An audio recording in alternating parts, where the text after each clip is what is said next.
to he that overcomes, he will be granted a white stone, and on that stone a new name written or inscribed, which only he knows. That is to the church at Pergamos, and in this video we're going to talk about the white stone. Now, first thing we have to look at is in the Greek, there's two words for white stone. White is leukos, which is like white, fire.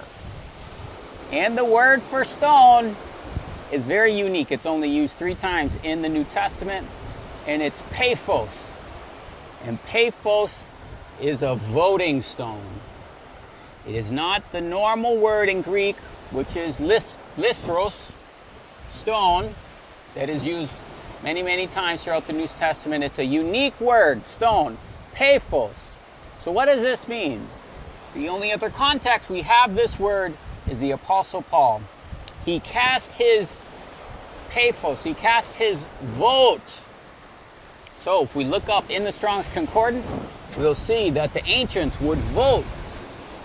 They would take 2 stones, one is white, one is black, and they would cast their vote, their decision as to what would take place. If there was voting taking place, there would be an urn, and each would be given 2 stones. They would put their vote, yes or no, into the urn. So the white stone is a vote. It's a recognition, an affirmation, okay? And we know the Apostle Paul did that for the persecution of the early Christians, okay? Before his conversion, he cast his vote. That's in Acts 26, verse 10. He cast his phos, okay? It's a voting stone, guys. It's not, what I'm trying to say is, it's not just any stone, all right? So what we're going to look at in this video and throughout this message, bear with us. Pay attention. There's many concepts, many of the things may just completely go over your head, but instead of speaking evil of them, let's research, let's look at them closely. Now, the next thing it says, on that stone, a new name is written.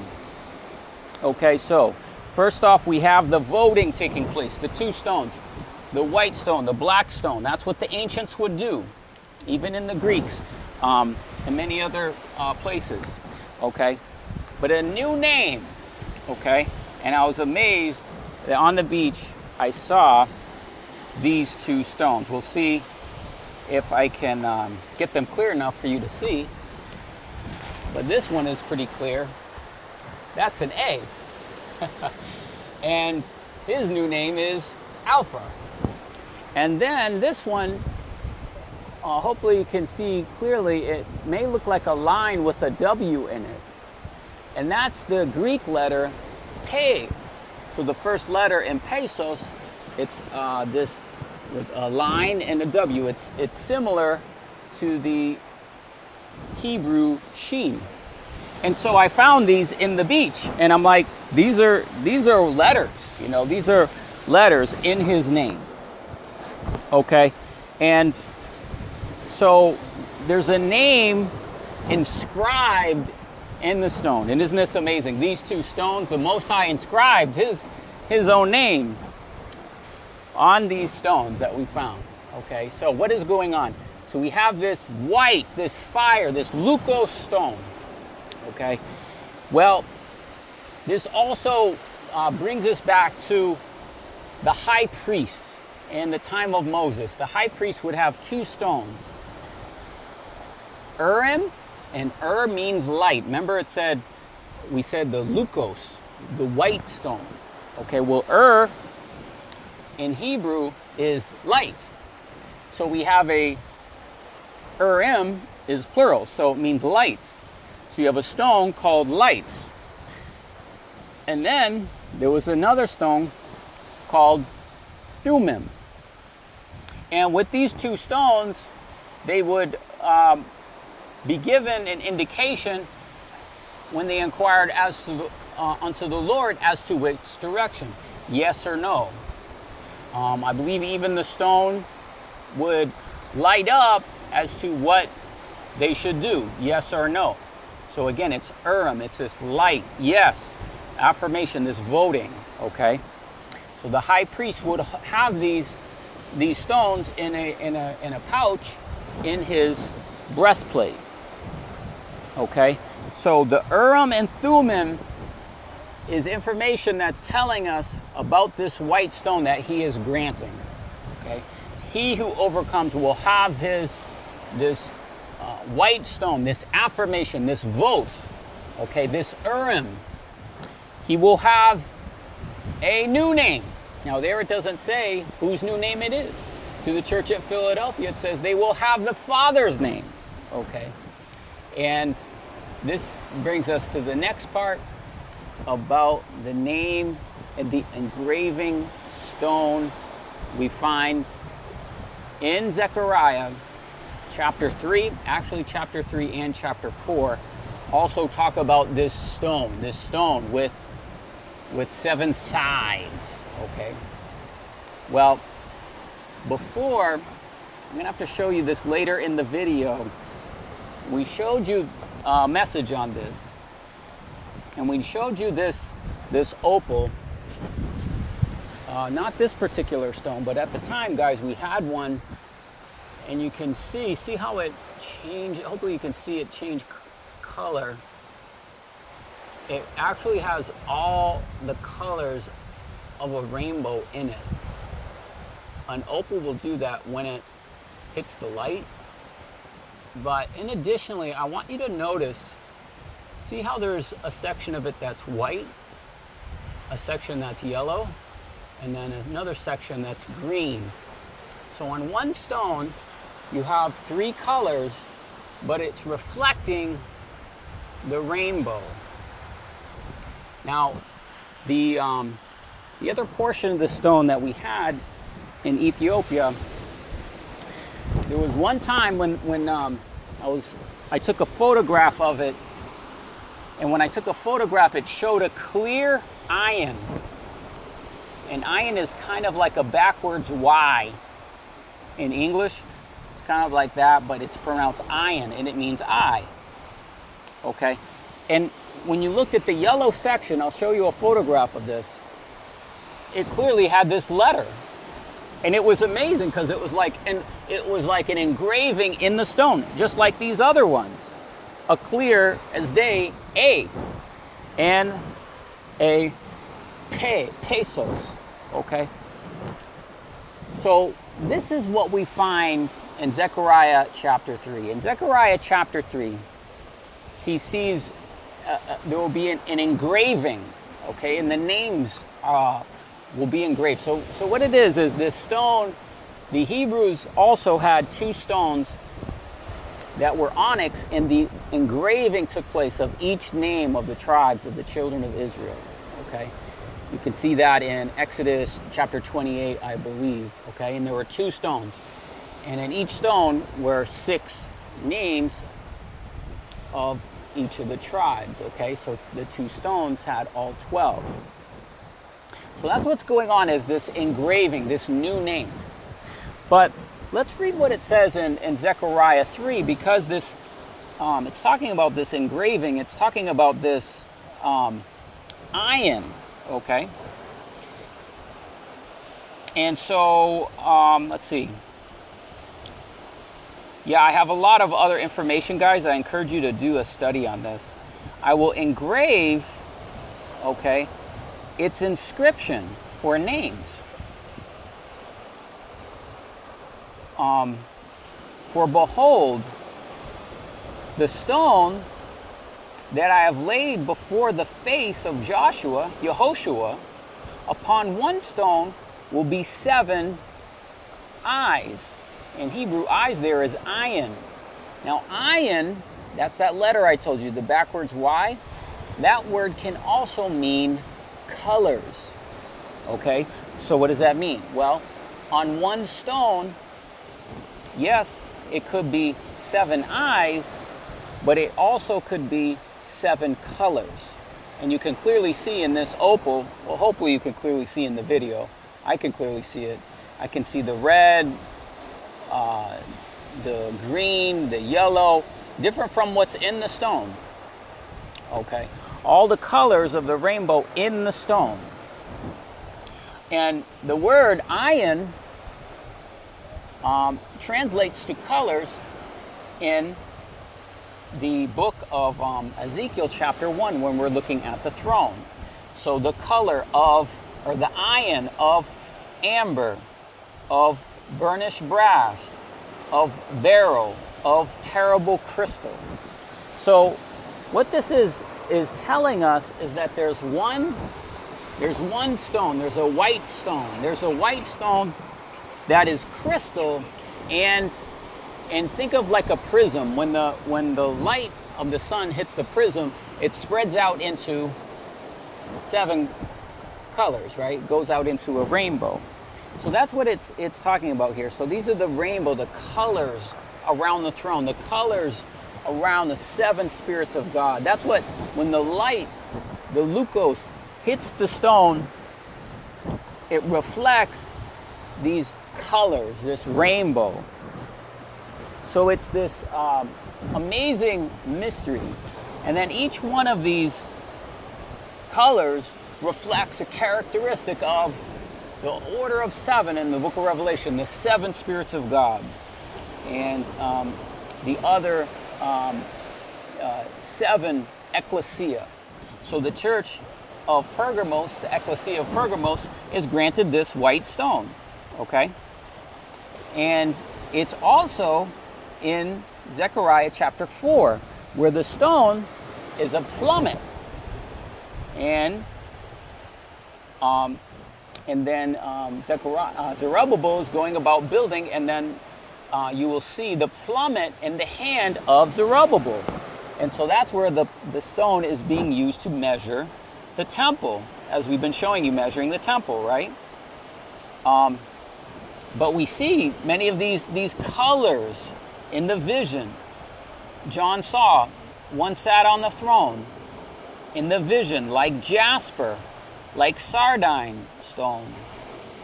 And there was a rainbow, which is 7 colors around the throne. And the site was like emerald, and they were clothed in white. So again, these are these colors: jasper, sardine stone, emerald, white, leukēn, okay, around the throne. But what's happening is there's an engraving in the stone. There's a new name in the stone, okay? And that's why I've been teaching you in Esther and her preparation, Daniel and her preparation, even the Apostle Paul, when he came to Cyprus, where I am now, he was given his new name. Why? Because the king addresses you by your new name. The king grants the stone, the affirmation stone, okay? The white stone is given. And when the white stone is given, a new name is given on the stone, okay? And it's engraved. So these are the special engravers.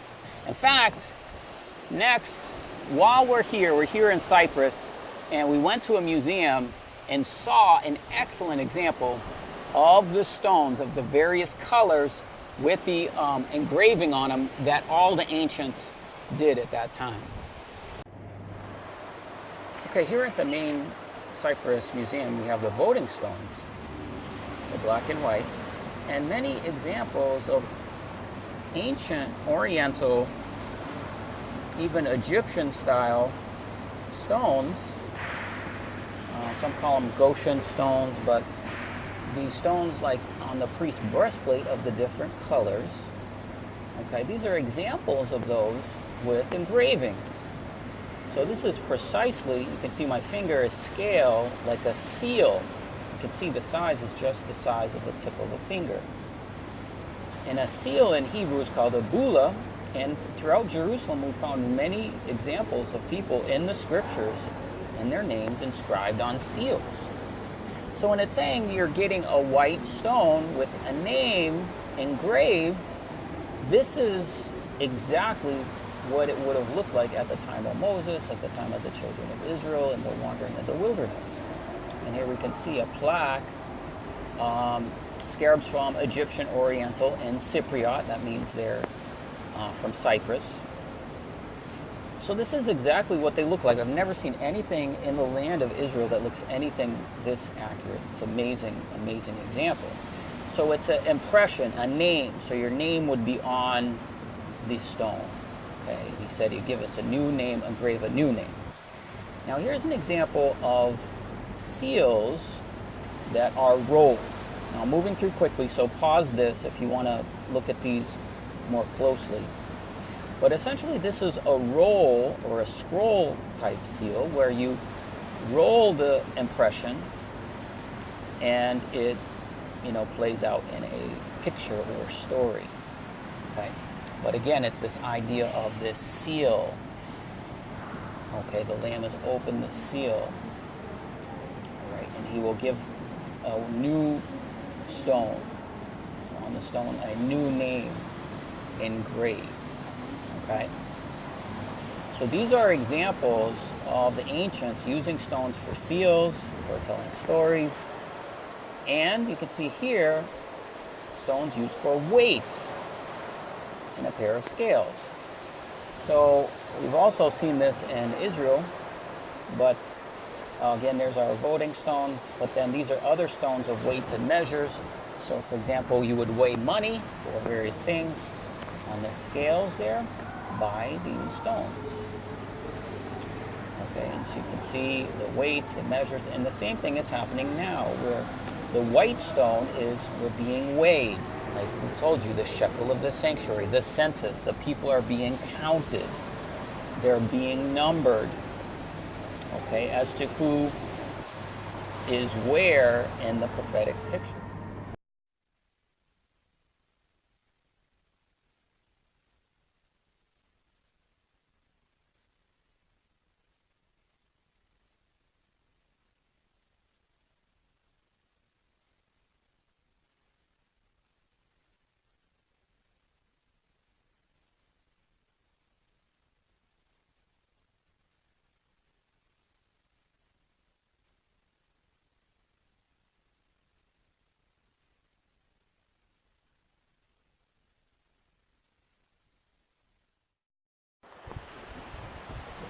So what have we learned?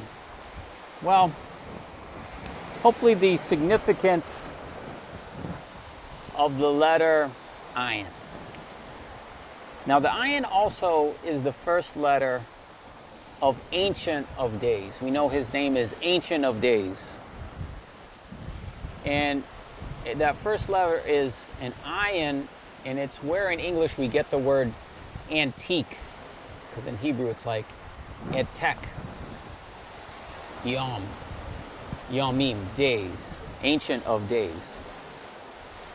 And he is the Ancient of Days, seated on the throne, and he will give to he who overcomes a white stone. And we've seen that the white stone is weights, right? Weighing the matters. We've seen that the white stone is voting in favor. Yes. Black. No. We've seen that the stone has an inscription, an engraving on it. Like this A, his name, Alpha, Omega. It's a seal. In Greek it's pei, in Hebrew it's a sheen. Okay? And the sheen is what you would put mezuzah on the entrance of your door. A sheen. Why? Because you are the house. Okay? And it's a stone. It's a seal. It's a seal impression. That we know those are sealed with an engraving on the stone. So I know we've covered a lot. These may be deep concepts for you, and things may have gone right over your head, but please study these matters. Please look at some previous videos. This is not anything new. We've been talking about the same thing for years, but we're telling you about these colors, okay? Why does the one stone have 7 colors? Well, it's the 7 spirits of God. It's the rainbow. And it's the overcomers. You can see we have the sea. The overcomers stand on the sea of glass, singing the song of the Lamb and the song of Moses. So this is a message to the overcomers. And to the overcomers, I say, he's coming soon. So guys, thanks for watching. We will have links in the description field for the couple other videos regarding the seal and the white stone. So thanks for watching. And watch and pray that you be counted worthy to escape what's coming. Amen.